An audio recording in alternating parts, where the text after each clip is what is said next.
My name is Bessie, 62 years old, and 2 years ago was my life changed forever when my husband Frank died, suddenly leaving me with $43 million that nobody knew about, when my only son Thomas fell head over heels for a woman named Alicia. After just a few weeks, something felt off about her interest in our family finances. I made the difficult decision to keep quiet about my inheritance during their whirlwind romance and wedding. Thank goodness I trusted my instincts, because just days after they exchanged vows, Alicia showed up at my door with proof she had been investigating our family money all along. If you want to hear how this shocking story of greed and betrayal unfolds, please hit that subscribe button and let me know in the comments where you are watching from. This is a story about the true value of family and the price of silence. I grew up in a modest brick home in Dorchester, a working-class neighborhood of Boston. My father drove buses for the MBTA, and my mother worked as a school secretary. We never went hungry, but luxuries were few and far between. College seemed like a distant dream until I earned a partial scholarship to UMass Boston, where I studied to become an elementary school teacher. That is where I met Frank. Frank was studying computer science, already showing the brilliant mind that would later build his security software company. He came from a background similar to mine, parents who worked with their hands and taught him the value of every dollar earned. We connected immediately over shared values and dreams of building a secure future. Our first date was at a cheap pizza place where we split the check, both of us working part-time jobs to pay tuition. We married the summer after graduation in a simple ceremony at my parents' backyard, surrounded by family and a few close friends. Those early years were lean but happy. Frank took an entry-level job at a software company while developing his own security program ideas on nights and weekends. I taught third grade at a local elementary school, coming home with stories of my students that always made Frank laugh. We lived in a tiny one-bedroom apartment, saving every extra penny toward a down payment on a home. When Frank was approached by an investor interested in his security software concept, we cautiously agreed to let him quit his job and pursue his dream with a year of runway from our savings. The risk paid off beyond anything we could have imagined. Frank's security systems started in our apartment living room but grew rapidly as major companies recognized the value of his innovative approach to digital security. By our 10th anniversary, we had moved into a modest but comfortable home in the suburbs and were financially stable. By our 20th, Frank's company had contracts with government agencies and international corporations. Despite this success, we maintained a relatively modest lifestyle. Frank drove the same Toyota for 15 years, only replacing it when repairs became too frequent. I continued teaching because I loved it, not because we needed the income. We took one nice vacation each year, usually to national parks or historic sites rather than luxury resorts. Our philosophy was simple: live comfortably, but below our means invest wisely and find joy in experiences rather than possessions. As Frank's business grew, he began receiving offers to buy the company. He turned down the first several, believing he still had innovations to develop. When he finally did sell to a larger tech corporation at age 60, the sum was substantial, though he never discussed the exact amount with anyone outside our immediate family. Even then, we did not change our lifestyle dramatically. We upgraded to a slightly larger home in a nice Boston suburb, but nothing ostentatious. Frank continued consulting for the company that purchased his business, and I had retired from teaching by then, volunteering instead at a literacy center. Our son Thomas grew up understanding we were financially comfortable, but never knowing the full extent of Frank's success. We paid for his college education and helped with a down payment on his first condo, but we also raised him with the same values we had grown up with. Money was a tool for security and helping others, not a measure of worth or something to flaunt. Thomas embraced these values, choosing to become a high school history teacher despite having opportunities through Frank's connections to enter the corporate world at a much higher salary. Frank and I had just celebrated our 40th wedding anniversary with a trip to Maine when it happened. He was in New York for a consulting meeting when he suffered a massive heart attack in his hotel room. By the time the hotel staff found him, it was too late. Just like that, after 4 decades of building a life together, I was suddenly alone. The grief was overwhelming. I had lost not just my husband, but my best friend, my confidant, the person who had been by my side for my entire adult life. Thomas was incredible during those first dark weeks, staying at my house, handling funeral arrangements, and fielding the constant calls and visits from well-wishers. But nothing could fill the Frank-shaped hole in my world. I would reach for him in the middle of the night, forgetting for just a moment that he was gone, only to be crushed by reality all over again. Frank had always handled our finances, not because he did not trust me, but because he enjoyed it and had a natural aptitude for investments. I knew we were well off, but it was not until I met with his financial advisor, Eleanor, that I truly understood the extent of our wealth. The final sale of his company, combined with decades of shrewd investments and substantial life insurance, left me with approximately $43 million.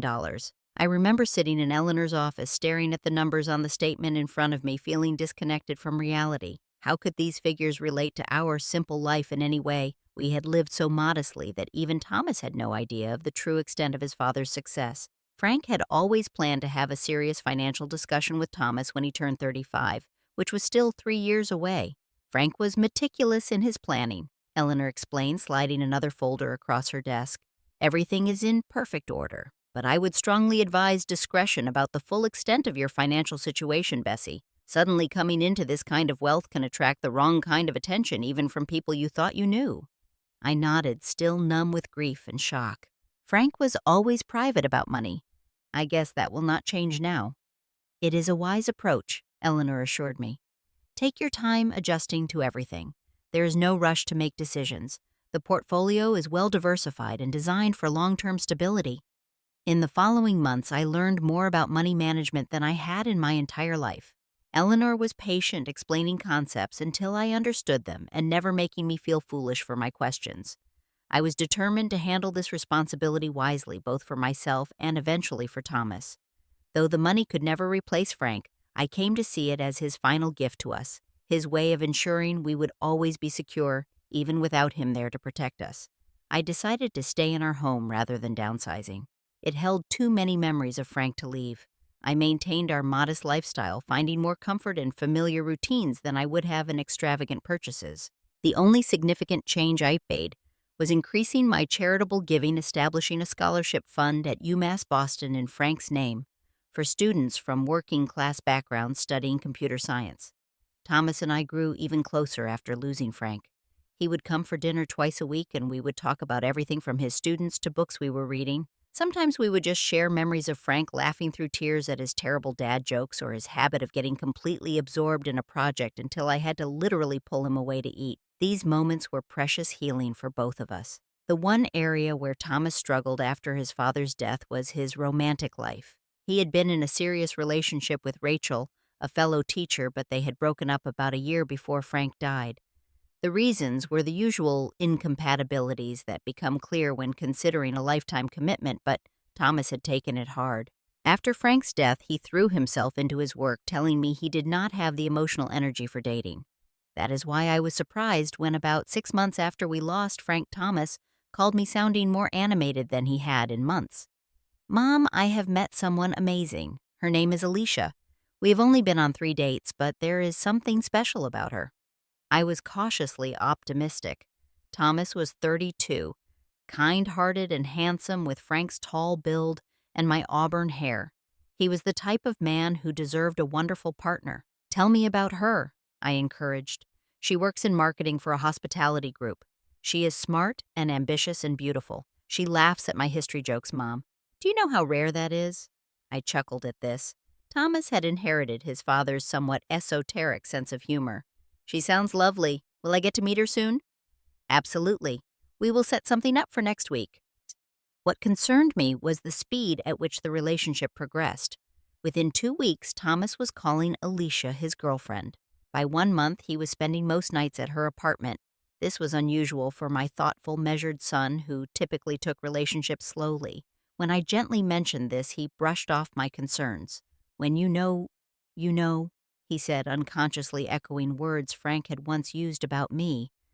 "She is different from anyone I have ever dated." The first meeting was at an upscale restaurant that Alicia had selected. She arrived 15 minutes late, immaculately dressed in what even I, with my limited fashion knowledge, recognized as expensive designer clothes. She was undeniably beautiful, with perfectly highlighted blonde hair and a dazzling smile that she deployed strategically throughout the evening. I noticed several things during that dinner. First, how Alicia subtly directed the conversation toward topics that highlighted her connections and accomplishments. Second, how she seemed to lose interest when Thomas talked about his teaching, brightening only when he mentioned that his father had owned a tech company. Third, how she asked pointed questions about our family background, our home, and whether Frank had left a substantial estate. Thomas mentioned you were a teacher too, Bessie, she said, sipping her third glass of expensive wine. Do you still work, or are you fully retired now? Fully retired, I answered simply. That must be nice, she continued. Frank's business must have provided a comfortable retirement for you. I smiled noncommittally. We were fortunate. Frank was good with money and planned ahead. I would love to see your home sometime, Alicia said. Thomas says it is lovely. It is nothing extravagant, I replied, but it holds many memories. Throughout the dinner, Thomas seemed oblivious to these subtle probes, looking at Alicia with complete adoration. I could understand why. When she focused her attention on someone, she had a way of making them feel like the most interesting person in the room. I recognized the technique from my years of observing social dynamics in elementary school classrooms, but it was executed with adult sophistication. I left the dinner with a knot in my stomach that I could not quite explain. On paper, Alicia was accomplished and charming. She said all the right things about caring for Thomas and admiring his dedication to teaching. Yet something felt performative, calculated in a way that set off warning bells in my mind. Over the next weeks, I watched as Thomas began to change in subtle ways. He showed up to Sunday dinner in an expensive new watch that I knew was well beyond a teacher's budget. He mentioned considering a career change to something more lucrative for the first time in his life. Most concerningly, he seemed to be seeking my approval of Alicia with an intensity that suggested he sensed my reservations. Just 3 months after they met, Thomas brought Alicia to my house for dinner and announced they were engaged. I nearly dropped the casserole I was carrying to the table. Engaged, I repeated, looking between their faces, Alicia's triumphant and Thomas's nervous but happy. That is quite fast.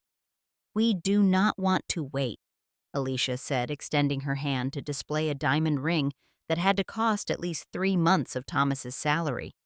When it is right, why hesitate? Later, when Alicia was in the bathroom, I asked Thomas gently about the ring. That is a beautiful ring, sweetheart. Quite substantial. He looked slightly uncomfortable. I had some savings, and I took out a small loan. It is worth it to see how happy it makes her. That night after they left, I called Eleanor. I am worried, I admitted. Thomas is engaged to a woman he has known for 3 months, and something feels off. Eleanor had met Thomas many times over the years and cared about his well-being. What specifically concerns you? I detailed my observations, feeling slightly guilty for analyzing my son's fiancée so critically, but unable to shake my unease. She keeps asking about Frank's business and our finances in ways that seem too interested, and Thomas bought her a ring that I know he cannot really afford. Trust your instincts, Eleanor advised. Frank always said you had an exceptional read on people, but tread carefully. Challenging her directly could push Thomas away. Should I tell him about the full inheritance now? Before the marriage, I had planned to wait until he was 35 as Frank wanted. Eleanor was quiet for a moment. Let me ask you this: if Thomas knew about the money, now would it make him more or less likely to proceed carefully with this relationship? I thought about my son's trusting nature, his current infatuation, and Alicia's apparent materialism. Less likely, I admitted reluctantly. He might feel more confident in the relationship knowing there is a financial safety net, and he might be more generous with someone who may not have his best interests at heart. Then I think you have your answer. Let's take some precautionary measures in the meantime. The wedding planning began immediately, with Alicia pushing for an elaborate ceremony just 6 months away. When the initial budget estimates came in, I could see Thomas's face, pale slightly, though he quickly recovered and assured Alicia they would make it work. I offered to contribute $15,000 toward the wedding, presenting it as a significant portion of my retirement savings. Alicia's disappointment at this amount was poorly concealed. That is very generous, Bessie, she said with a tight smile. I just assumed with Frank's business success that there might be a bit more available. Frank and I lived carefully, I explained. My teacher's pension and his retirement savings give me enough for a comfortable life, but not extravagance. Alicia nodded, but I could see calculations happening behind her eyes. Later that week, Thomas mentioned that Alicia had suggested they visit my house so she could help organize Frank's office. I had kept his home office largely untouched since his death, finding comfort in the space remaining as he left it. I am not ready for that yet, I told Thomas firmly, but I appreciate the offer. Despite this, I came home early from a doctor's appointment the following week to find Alicia in our house, Thomas nowhere in sight. She emerged from the direction of Frank's office looking startled to see me. "Thomas gave me the key," she explained quickly. "I thought I would surprise you by bringing over some lunch, but you were not home." I nodded, not believing her for a moment. "How thoughtful. Where is Thomas?" "Oh, he had a faculty meeting. I was just about to leave." After this incident, I made a difficult decision. I contacted James Peterson, a private investigator who had occasionally done corporate background checks for Frank's company. I felt terrible investigating my son's fiancée, but maternal instinct overrode my discomfort. "I need to know who she really is," I explained to James, discreetly. What James uncovered over the next few weeks confirmed my worst fears. Alicia's marketing job was considerably less prestigious than she had claimed, her title inflated, and her salary about half what she had implied to Thomas. She had a history of dating wealthy men exclusively, with relationships that ended when their financial status did not meet her expectations or when family money she anticipated accessing did not materialize. Most alarmingly, she had significant debt, with multiple maxed-out credit cards and a luxury car she could barely afford. James also discovered internet searches on her laptop about Frank's company, its sale value, and Boston probate records. She had been researching our family's finances from the very beginning. The most damning evidence came when James recorded Alicia on a call with a friend laughing about how she had finally hit the jackpot with Thomas's family. "The dad sold his company for millions just before he died," she said.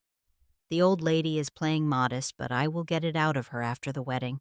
Thomas has no idea what he is actually worth." Listening to the recording in James's office, I felt physically ill. This woman saw my son as nothing but access to money she believed was waiting. Worse, she was right about the money, just wrong about my willingness to hand it over to someone who saw Thomas as a meal ticket. "What will you do?" James asked gently. "I do not know yet," I admitted. "If I show this to Thomas, he will be devastated. But if I do not—" "If I may offer an opinion," James said, "I have seen situations like this before. People like Alicia do not change their spots. The question is not if she will show her true colors, but when, and who will be hurt in the process." I left with copies of all James's findings securely locked in my safe, then scheduled an urgent meeting with Eleanor and our attorney, Michael Steinberg. Together, we developed a strategy to protect both Thomas and the family assets without me having to confront him directly before the wedding. "We will create a series of trusts," Michael explained. "Even if Thomas eventually inherits, his personal assets can be legally separated from inherited wealth, protecting them in case of divorce." "I hate the idea of planning for my son's marriage to fail," I said miserably. "Think of it as insurance," Eleanor suggested. "You buy home insurance, hoping never to use it, but you are still protected if disaster strikes." As the wedding approached, I watched Thomas grow increasingly stressed about money. The wedding expenses had ballooned as Alicia added elements she deemed essential to a proper celebration. He had taken on weekend tutoring jobs and was considering a summer school position to cover the costs. The night before the wedding rehearsal, Thomas came to my house alone, looking exhausted. "Mom, can I ask you something?" he said as we sat in the kitchen with tea. "Do you like Alicia?" The directness of the question caught me off guard. I chose my words carefully. "I like how happy she has made you, and I am still getting to know her." He nodded slowly. "Sometimes I feel like everything is moving so fast. The wedding has gotten so much bigger than I planned, and now she is talking about buying a house right away in a neighborhood I know I cannot afford on my salary. I wanted so badly to show him what I had discovered to protect him from what was coming. But I also knew my intelligent, proud son needed to see the truth for himself to truly accept it. Marriage is a big adjustment," I said instead. "It is normal to feel overwhelmed. Just make sure you are moving at a pace that feels right for both of you." He seemed to accept this non-answer and changed the subject, but as he left that night, he hugged me tighter than usual. "I love you, Mom. Thanks for always being my rock." The wedding itself was exactly as elaborate as Alicia had planned, at a historic hotel with over 200 guests, many of whom Thomas barely knew. I sat in the front row watching my son pledge his life to a woman who I now knew saw him as a means to an end. During the ceremony, I caught Alicia's mother looking around the venue with a calculating expression, clearly assessing its cost and what it might indicate about our family's wealth. At the reception, I overheard a fragment of conversation between Alicia and her mother in the ladies' room. "How soon do you think you can get them to discuss the inheritance?" her mother asked. "The house alone must be worth over $1 million in that neighborhood." "I give it a week after the honeymoon," Alicia replied confidently. "I have already started hinting about buying a bigger place. That should open the discussion about what Frank left them." I slipped out before they noticed me maintaining my composed smile through the rest of the reception, even as my heart broke for the inevitable pain my son would face. Thomas and Alicia departed for a 2-week honeymoon in the Maldives, a destination I knew was far beyond Thomas's budget, but that Alicia had insisted upon. I returned to my quiet home, both dreading and preparing for what would come next. I did not have to wait long. Just 3 days after the wedding, Eleanor arrived at my door looking concerned. "Someone has been making inquiries about Frank's estate with the county records office," she informed me. "They were asking specifically about the sale of his company and any probate filings." "Alicia," I said, not even phrasing it as a question. "Most likely. The timing is suspicious. The good news is that Frank's estate planning was excellent. The trusts are private and most assets transferred outside of probate. There is very little public information available." I nodded, feeling a strange calm. The battle lines were being drawn, and at least I was no longer fighting my doubts about whether I was judging Alicia unfairly. So we wait. The wait was shorter than I anticipated. Thomas and Alicia returned from their honeymoon tanned and seemingly happy, though I noticed a tightness around my son's eyes. They came for dinner their first week back, and Alicia immediately began talking about houses they had seen in an exclusive suburb. "The realtor showed us the most perfect 5-bedroom in Brookline," she gushed. "It needs some updating, but the bones are gorgeous, and the schools are excellent for when we have children." Thomas shifted uncomfortably. "We agreed to wait on house hunting until we figured out our budget, remember." Alicia waved this away. "You worry too much about money, sweetheart. I am sure we can make it work." She turned to me with a pointed look. "Especially with family support. After all, this is about your future grandchildren's education, too." The implication was clear, but I simply smiled. Thomas has always been sensible about living within his means, a value he learned from his father. The evening continued with Alicia making increasingly direct references to Frank's business success and how modest our lifestyle seemed in comparison to what must be available. When Thomas stepped out to take a phone call from a colleague, she leaned forward. "Bessie, I hope we can be frank with each other. Thomas told me his father's company was quite successful. I know there must be significant assets that would allow Thomas to live more comfortably than a teacher's salary permits." "Frank believed strongly in making your own way," I replied evenly. "He would be proud of the life Thomas has built through his own efforts." A flash of irritation crossed her face before she composed it into a sympathetic smile. "I understand holding on to your husband's wishes. But surely Frank would want his son to benefit from his success, especially now that he is starting a family." Before I could respond, Thomas returned, and Alicia immediately brightened, changing the subject. But the intent behind her words was unmistakable. She would not be satisfied until she accessed what she believed was waiting. Over the next 2 weeks, I watched from a distance as tension grew between the newlyweds. Thomas came alone for coffee one morning, confiding that he and Alicia had their first major argument over financial priorities. "She does not seem to understand that a teacher's salary has limits," he said, frustration evident in his voice. "When I try to explain our actual budget, she says I am being needlessly cautious and that there must be family money available." I chose my words carefully. "What did you tell her about your father's finances?" He looked confused. "Just what I know. That Dad sold his company and you both lived comfortably but modestly. That he was careful with money despite being successful." He hesitated. "The thing is, Mom, she keeps pushing for specifics I do not have. Exact figures from the company sale, details about your investments, things Dad never really discussed with me." I reached across the table to squeeze his hand. "Your father believed that people should make their own way, build their own security. It is why he never flaunted his success or handed you everything on a silver platter, even though he could have." Thomas nodded, but his expression remained troubled. I just want Alicia to be happy, but I also need her to be realistic about our actual situation. I almost told him everything then, but something held me back, an instinct that the situation needed to play out further before Thomas would truly be ready to see the full picture. That moment came sooner than I expected. 3 weeks after the wedding, Alicia arrived at my door unannounced. Thomas was at school for an evening parent-teacher conference, and she knew I would be alone. I invited her in with the sense of inevitability. The confrontation I had been preparing for had arrived. For the first few minutes, Alicia maintained the pretense of a friendly visit, commenting on pictures of Frank and asking seemingly innocent questions about his business. Then, as I served tea in the living room, her demeanor shifted abruptly. "I think we have danced around this topic long enough, Bessie," she said, setting down her cup with a sharp click. "It is time we discussed Frank's estate and what that means for Thomas's financial future, for our future together." I kept my expression neutral. "What specifically did you want to discuss?" Reaching into her designer handbag, Alicia withdrew a folder and placed it on the coffee table between us. "I have done some research. Frank sold his company to Securitech Corporation 2 years before his death for what industry insiders estimate was between $50 and $70 million.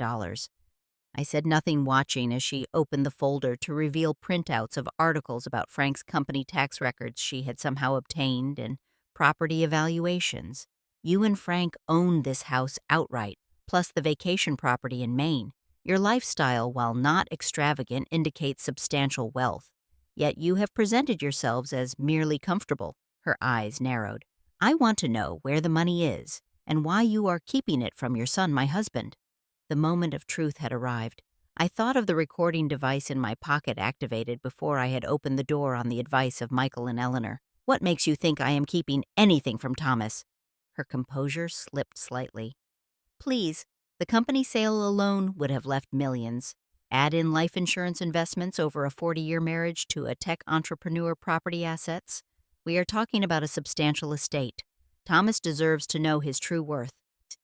"Thomas knows his true worth," I replied calmly. "It is not measured in dollars." Frustration flashed across her face. "This is ridiculous. Stop playing games. Thomas is living like a struggling teacher when he should be enjoying his inheritance. He is driving a 10-year-old Honda and worrying about mortgage pre-approvals when he is sitting on a fortune." "And why does that concern you so deeply, Alicia?"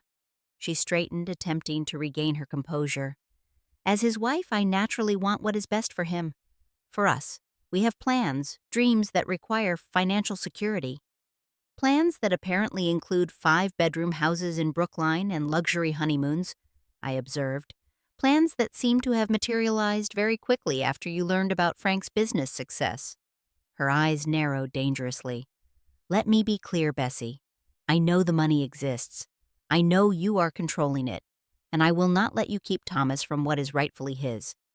Even if that were true, why would it be your concern rather than Thomas's, Suze?" I asked, keeping my voice level. "Because he is too much like you and Frank," she snapped, mask finally slipping. "Too content with mediocrity when he could have everything. Too willing to work for scraps when millions are sitting untouched." I let the silence stretch between us, giving her space to continue digging her own grave with the recording device, capturing every word. "I did not marry Thomas to live a teacher's life," she finally admitted, voice cold and calculating. "I did my research. Only child of a successful businessman mother who was clearly hiding family wealth. The perfect situation. But you are making this unnecessarily difficult." "So your interest in my son is primarily financial," I stated, wanting the admission clearly on record. She laughed sharply. "Do not be naive. Thomas is nice enough. Kind, stable, devoted. But do you think a man like that is enough for someone like me? I could have dated anyone. I chose him because he had potential. Financial potential." "I see. This is how it is going to work," she continued, leaning forward. "You are going to stop this ridiculous charade and start transferring assets appropriately. We will need a proper house to start something in the 1 to 2 million range. I will require a car befitting our actual status, and a monthly allowance for household management. And if I refuse," her smile was cold, "then I will make Thomas choose between us.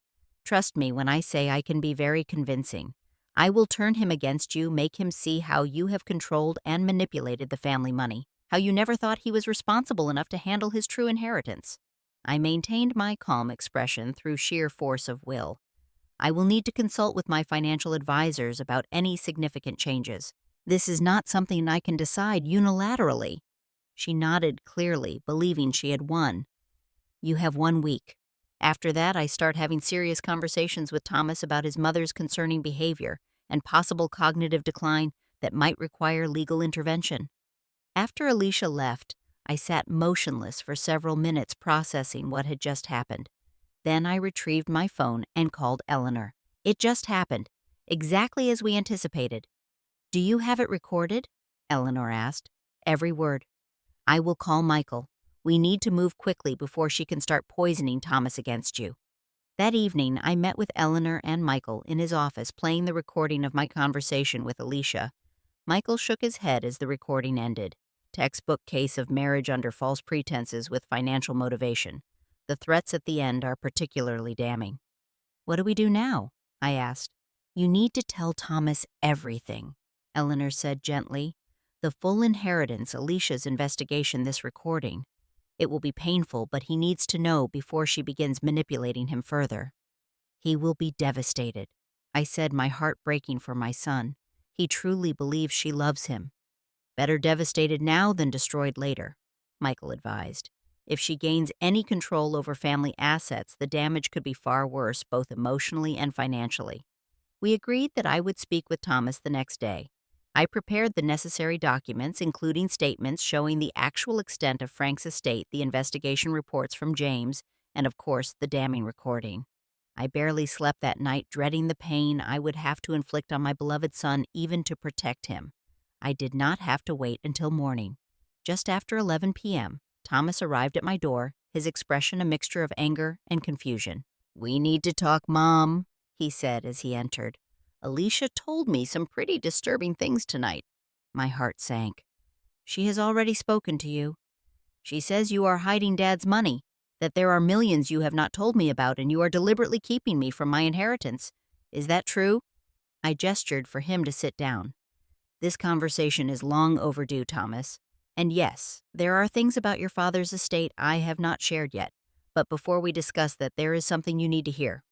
I took out my phone and played the recording of Alicia's visit earlier that day. Thomas's face went through a progression of emotions: disbelief, shock, pain, and finally a cold anger I had rarely seen in my gentle son. When the recording ended with Alicia's threats, he put his head in his hands. "I am so sorry, Thomas," I said softly. "How did you know?" he asked without looking up. "How did you know what she was really after?" Little things that did not add up. Questions too focused on finances. The timing of her interest in you right after your father's death made news in business circles. A mother notices when someone looks at her son and sees a bank account instead of the wonderful man he is. He looked up, eyes red but dry. "She came home tonight furious after visiting you. Said you were being cruel and manipulative, keeping family money from us out of some kind of control issue. That we needed to consider legal options to protect our inheritance from your mental decline. And you came straight here," I observed. Of course I did. Nothing she said sounded like you. And the way she suddenly started talking about lawyers and taking control of your finances, it felt wrong. Relief flooded through me. Despite everything, Thomas's core values and knowledge of my character had cut through Alicia's manipulation. "I have been investigating Alicia since shortly after you got engaged," I admitted. "I hired James Peterson, who used to work with your father." I showed him the file James had compiled, watching his face. As he processed the information about Alicia's true financial situation, her history of targeting wealthy men, and her research into our family's assets. He read it all silently, occasionally nodding, as pieces fell into place. "So Dad's company really was worth that much?" he finally asked, looking at the figures. "Yes. The sale combined with his investments over decades and life insurance left about $43 million in total assets." Thomas looked stunned. $43 million? "And you never told me—" "Your father wanted to wait until you were 35. I explained. "He believed strongly that you needed to establish your own identity and career without the distortion that kind of wealth can create. He saw too many colleagues' children ruined by early access to family money. So all these years living modestly, driving old cars, working summer jobs during college, that was all while you were sitting on millions. It was because we were sitting on millions? I corrected gently. Your father and I came from nothing, Thomas. We built security through hard work and careful decisions. We wanted you to have those same values, to know the satisfaction of earning your own way. The inheritance was always meant to be a safety net, not a lifestyle replacement. Thomas was silent for a long moment, processing everything. I feel like such a fool, he finally said. All those red flags I ignored because I wanted to believe she loved me for me. You are not a fool, I insisted. You are a good man who believes the best in people. That is a strength, not a weakness. What do I do now? He asked, sounding younger than his 32 years. That depends on what you want, Thomas. But given what we now know about Alicia's motivations, I think you need to protect yourself both emotionally and legally. I want out, he said firmly. I cannot stay married to someone who sees me as nothing but access to money, but I am worried about what she might do. You heard her threats. That is why we recorded everything, I explained. Michael has already drawn up papers to protect the family assets regardless of what happens with your marriage. But given the circumstances and the short duration, an annulment might be possible rather than a divorce. He nodded, a new determination replacing the shock in his expression. I want to confront her. Tonight. With the evidence. I need her to know that I know exactly who she is and what she was trying to do. Are you sure that is wise? I asked, concerned. She may become vindictive. I will record the conversation like you did, and I need this for my own closure. To look her in the eye and hear her admit that it was all a lie. I could not argue with his need for that clarity. If you are certain, then Michael should be present on the phone or in person, and we should have all the legal protections in place first. Thomas agreed, and we spent the next hour on a conference call with Michael, who arranged to meet us at Thomas's apartment when he confronted Alicia. Eleanor also joined the call, explaining the financial protections already in place and reassuring Thomas that Alicia would not be able to access any family assets. I can have the annulment papers ready by tomorrow afternoon, Michael confirmed. Given the evidence of fraudulent intent in entering the marriage, we have a strong case. As Thomas prepared to leave, he hugged me tightly. Thank you for protecting me, Mom. Even when I could not see, I needed protecting. That is what mothers do, I said simply. And your father would be proud of how you are handling this. The confrontation happened the next evening. Michael and I waited in Thomas's living room while he asked Alicia to join him for a serious conversation. She arrived looking confident, clearly believing her ultimatum to me was working. Her expression changed rapidly as Thomas calmly laid out everything we knew, her research into the family finances before they even got engaged, her history of targeting wealthy men, her admission to me that the marriage was financially motivated, and her threats. Is this some kind of joke? She sputtered. Your mother has clearly manipulated you. She is trying to control the family money by turning you against me. I heard the recording, Alicia, Thomas said quietly. Your exact words about marrying me for my financial potential, rather than who I am. It is over. For a brief moment, Alicia looked genuinely panicked. Then her expression hardened into calculation. Fine. If that is how you want to play this, I will take you for everything in the divorce. As your wife, I am entitled to half of everything, including your inheritance. Michael chose this moment to step forward. Actually, Ms. Turner, that is incorrect on several counts. First, inherited assets are generally not considered marital property. Second, the Parker family assets are held in irrevocable trusts that predated your marriage and are not accessible to spouses. Third, given the evidence of fraudulent intent in entering this marriage, we will be filing for annulment rather than divorce, which would void any potential claims entirely. The color drained from Alicia's face. You cannot prove anything. We have recordings, financial investigations, and witnesses, Michael continued calmly. Additionally, attempts to access confidential financial records through questionable means, as you did with the county records office, could potentially involve criminal charges. It was a bluff, but an effective one. Alicia's confidence crumbled visibly. "I want you out of our apartment tonight," Thomas said firmly. "You can take your personal belongings, but anything purchased with joint funds or gifts from my family stays until we have a formal agreement." "Where am I supposed to go?" she demanded. "That is no longer my concern," Thomas replied, a new hardness in his voice that reflected the painful lessons of the past weeks. "You might try one of those wealthy men you researched before settling on me as your target." Alicia left that night with only her clothes and personal items alternating between tears and threats that grew increasingly desperate as she realized the financial windfall she had anticipated was never going to materialize. The annulment process moved quickly, facilitated by the overwhelming evidence and Alicia's eventual decision not to contest it when her attorney reviewed the case against her. In the aftermath, Thomas and I had many long conversations about Frank's estate and the reasons for our financial privacy over the years. Initially, there was some hurt that we had not trusted him with the full truth earlier, but as he processed everything, he came to understand his father's wisdom. Dad was right, he admitted several weeks after the annulment was finalized. If I had known about all this money at 25, I might not have worked as hard to build my own career and identity, and I definitely would have been an easier target for someone like Alicia. "Your father wanted you to find your own path," I explained, "to know the satisfaction of achievement based on your own merits. The inheritance was always meant to enhance your life, not define it." Over the next several months, I worked with Eleanor to implement Frank's original plan for gradually introducing Thomas to his inheritance. We established a small foundation in Frank's name to support technology education in underserved schools, with Thomas taking an active role in its management. This allowed him to learn about handling significant assets in a structured way, with experienced advisors guiding the process. Thomas returned to teaching with a renewed appreciation for the career he had chosen. The experience with Alicia had been painful, but it had also clarified his values and priorities. When I suggested he might use some of his inheritance to buy a more comfortable home, he declined. "I like my condo. It is what I can afford on my actual salary. Maybe someday I will upgrade, but I want it to be for the right reasons, not because I can." Frank would have been so proud of this response, so aligned with our family values. The money remained largely in its trusts and investment accounts, growing securely for future needs and charitable giving.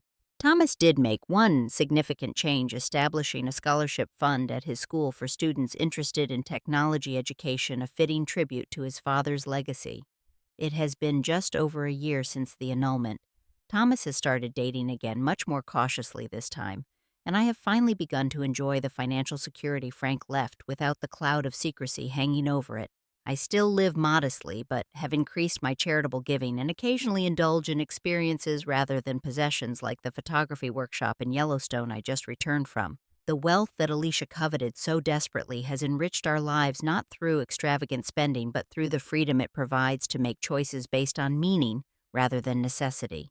Frank's greatest gift was not the money itself, but the values with which he built it and the wisdom with which he structured its management. As for Thomas, the painful lesson of his brief marriage has made him stronger and wiser. "I would rather have someone who loves me for who I am when I have nothing," he told me recently, "than someone who only wants what I might inherit."